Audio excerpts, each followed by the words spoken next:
Hawaii tourism. The data represented in this report will show tourism in Hawaii for the past 5 years. The first graphic visually displays the total number of visitors by year. For a selected year, you can drill down to see the number of visitors by island. In 2015, Oahu had the most number of visitors.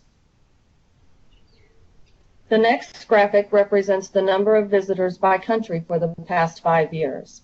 It is easy to see that the United States visits Hawaii more than any other country, specifically the West Coast.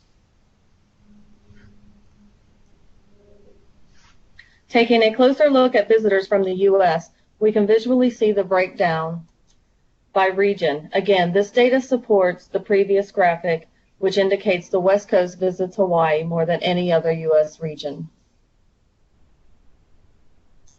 So now that we have identified who visits Hawaii the most, we can now look at when are tourists visiting Hawaii and what islands they are visiting.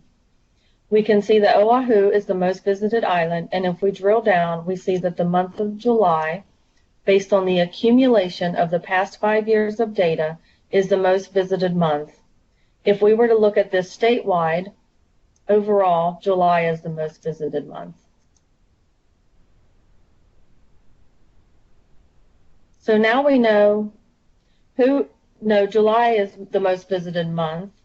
Why are people visiting Hawaii and how much money are they spending? If we look at the purpose of the trip, when people travel to Hawaii for pleasure, they are spending the most money.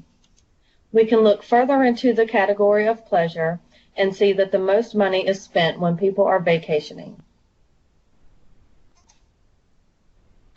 And lastly, we have a graph that represents the expenditures for 2015 by month and by island.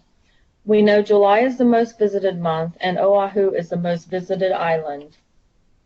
We would expect to see July show the most money spent. However, that is not the case. As it turns out, December has the most money spent. This concludes the presentation of Hawaii tourism. Thank you for your time.